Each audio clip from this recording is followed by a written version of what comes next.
जब किसी को कैंसर का पता चलता है तो मुझे लगता है सबसे पहला सबसे बड़ा सवाल जो दिमाग में आता है वो यही होता है कि मेरे लिए सबसे अच्छा इलाज कौन सा होगा। हाँ, बिल्कुल। और ये एक बहुत ही स्वाभाविक सवाल है। बिल्कुल, और इस एक सवाल के पीछे मतलब डर भी होता है, एक कंफ्यूजन भी और एक उम्मीद भी। आज हम इसी सवाल को थोड़ा समझने की कोशिश करेंगे।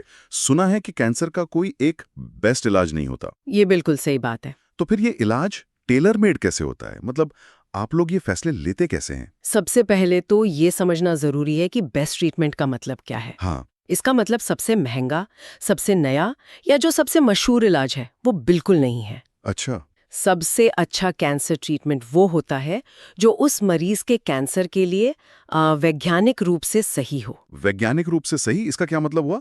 मतलब आप डॉक्टर्स क्या-क्या चीजें देखते हैं ये तय करने के लिए? शरीर में कहाँ पर है और मरीज की अपनी उम्र और सेहत कैसी है। और रिपोर्ट्स भी तो होती हैं। हाँ, और सबसे जरूरी, जैसा आपने कहा, रिपोर्ट्स, यानी उस कैंसर की बायोलॉजी क्या है। बायोलॉजी मतलब?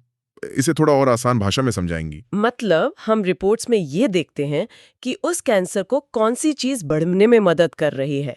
क्या कोई खास जीन है या कोई हार्मोन है। अच्छा। ये एक तरह की जासूसी है और इसी से हमें दुश्मन को हराने के लिए सही हथियार चुनने में मदद मिलती है। वाह! तो मतलब दो लोगों को एक ही नाम का कैंसर हो पर इलाज बिल्कुल अलग हो सकता है? एग्जैक्टली, बिल्कुल अलग हो सकता है। तो अगर हर कैंसर इतना अलग है तो इलाज के विकल्प भी कई तरह के होंगे, है ना? क्या-क्या मेन ऑप्शंस होते हैं? हाँ, हमारे पास कई तरह के हथियार हैं। एक है सर्जरी। सर्जरी? जब कैंसर शुरुआती स्टेज में हो और एक ही जगह पर हो तो हम उसे सर्जरी से निकाल देते हैं। एरिया पर ही काम करता है। और तीसरा? और तीसरा है सिस्टमिक थेरेपी।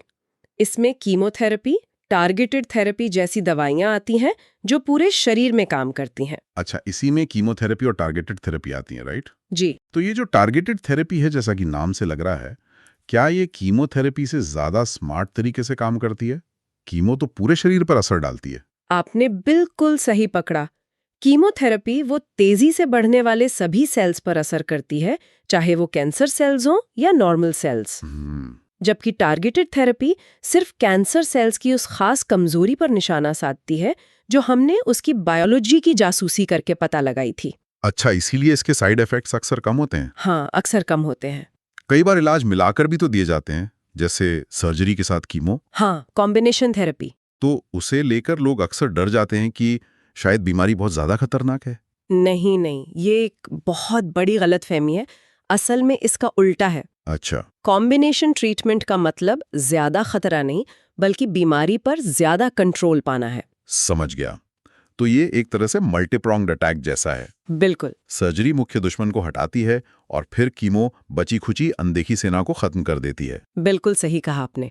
और ये फैसला कोई एक डॉक्टर अकेले नहीं लेता। अच्छा, पूरी टीम होती है? हाँ, सर्जन्स, ऑन्कोलॉजिस्ट्स की एक पूरी टीम मिलकर हर मरीज के लिए सबसे सटीक प्लान बनाती है। तो ये सोचना कि पड़ोसी को जो इलाज मिला वही मेरे लिए बेस्ट है या महंगा इलाज ही अच्छा होता है, ये सब गलत है। ये सब बिल्कुल गलत धारणाएं हैं। सबूतों पर आधारित यानी एविडेंस बेस्ड इलाज ही सबसे अच्छा होता है। तो आज की चर्चा का सार यही है कि कैंसर का इलाज हर व्यक्ति के लिए खास तौर पर तैयार की गई एक वैज्ञानिक यात्रा है।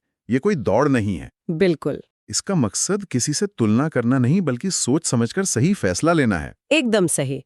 और ये याद रखना भी जरूरी है कि ये प्लान पत्थर की लकीर नहीं है। मतलब इसे बदला भी जा सकता है। हाँ, जरूरत पड़ने पर हम इलाज के दौरान प्लान में बदलाव भी कर सकते हैं।